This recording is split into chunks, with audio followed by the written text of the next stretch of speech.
Vincent Corboulet, bonjour. Bonjour.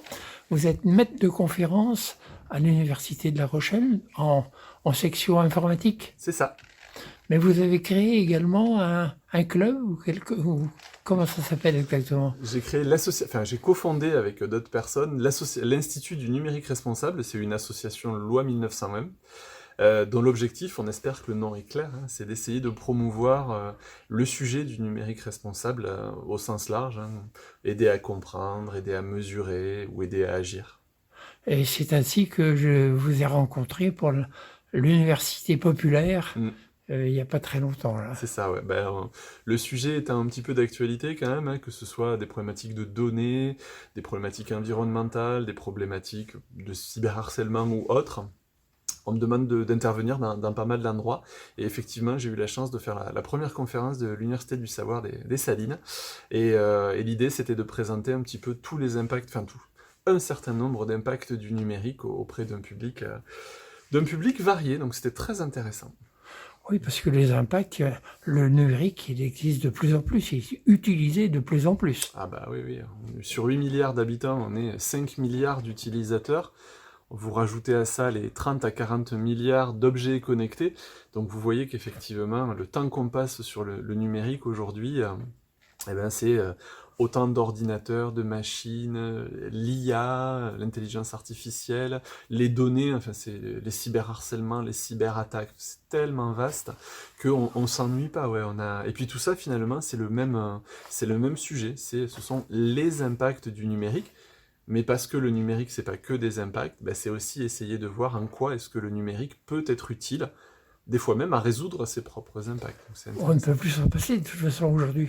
Le on étant vaste, il y a plein de gens qui sont aujourd'hui, qui n'utilisent pas le numérique, hein. Sur les 8 milliards d'habitants, il y en a déjà 3 milliards qui ne l'utilisent pas, et puis il y a plein d'endroits où quasiment on pourrait s'en passer. Mais effectivement, le on, c'est vous et moi, c'est les gens qui sont derrière votre écran.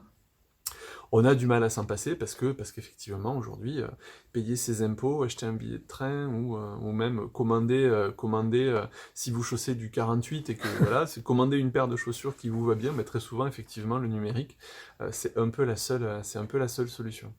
Alors toutes ces données-là, elles sont stockées quelque part, bien entendu. Ça doit être énorme, énorme. Ouais. C'est toutes ces données, hein, qu'elles soient textuelles, qu'elles soient sonores ou qu'elles soient, ce qu'on est en train de faire là, visuelles. Effectivement, il faut les stocker. Et pas qu'à un endroit, il faut les stocker à plein d'endroits, puisqu'en plus, il faut les sécuriser. Donc les données sont stockées de plusieurs façons différentes et à plusieurs endroits, pour être sûr que si jamais un centre de données tombe en panne, qu'on puisse aller récupérer vos données, vos photos, vos vidéos, vos bulletins de salaire, hein, que sais-je. Donc effectivement, c'est beaucoup de place, c'est beaucoup de stockage. Et avec le matériel et avec les objets connectés qu'on partage de plus en plus, qu'on a de plus en plus dans nos quotidiens, effectivement, c'est de plus en plus de données, de plus en plus de personnes qui les génèrent. Donc tout ça, effectivement, prend énormément de place et beaucoup de place. La problématique en elle-même, c'est finalement assez peu la donnée, parce que bon, une fois que... Mais c'est plutôt d'essayer de stocker, de fabriquer tous les matériaux nécessaires à leur stockage et à leur transmission. Donc en fonction du pays où vous êtes, stocker la donnée ou fabriquer le matériel nécessaire à la stocker, ça a un impact vraiment considérable. Et aujourd'hui, si je devais citer un chiffre que j'ai plutôt l'habitude de citer, c'est qu'on est à 4% des émissions de gaz à effet de serre qui sont générées par le numérique. Donc on est quand même sur un chiffre qui aujourd'hui n'est plus insignifiant et qui va de plus en plus prendre de la place. Mais tous les matériels informatiques rétrécissent toujours, je veux dire. Autrefois, il y avait des énormes salles, des énormes ordinateurs. Aujourd'hui, il y a des puces un peu partout. Oui. Ça devrait consommer moins ou plus? Alors, ça consomme moins. Le problème, c'est qu'il y en a de plus en plus qui doivent gérer de plus en plus de données. C'est ce qu'on appelle l'effet rebond. Très souvent, on prend l'exemple de la 5G, et on se dit, la 5G, c'est une technologie qui consomme beaucoup moins. Ah, mais pas du tout, la technologie, c'est une technologie qui va consommer beaucoup plus. Et bien en fait, les deux ont raison.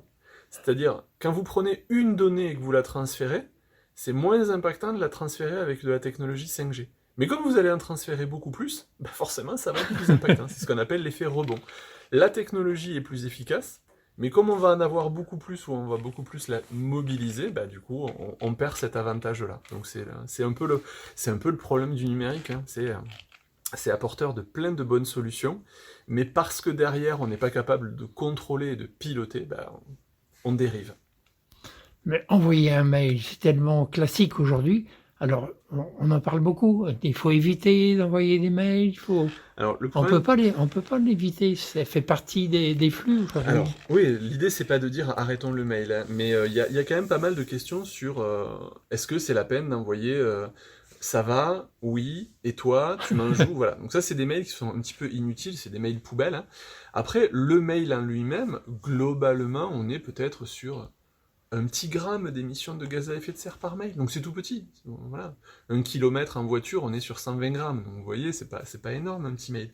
Le problème du mail, et là encore, c'est pas le mail, c'est l'ensemble des mails qui sont envoyés aujourd'hui sur la planète, on dépasse les 300 milliards de mails par jour.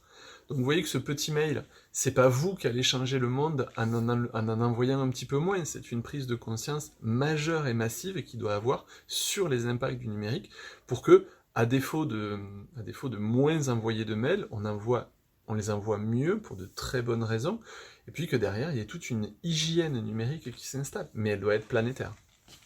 Et tout va changer encore avec l'arrivée de l'intelligence artificielle.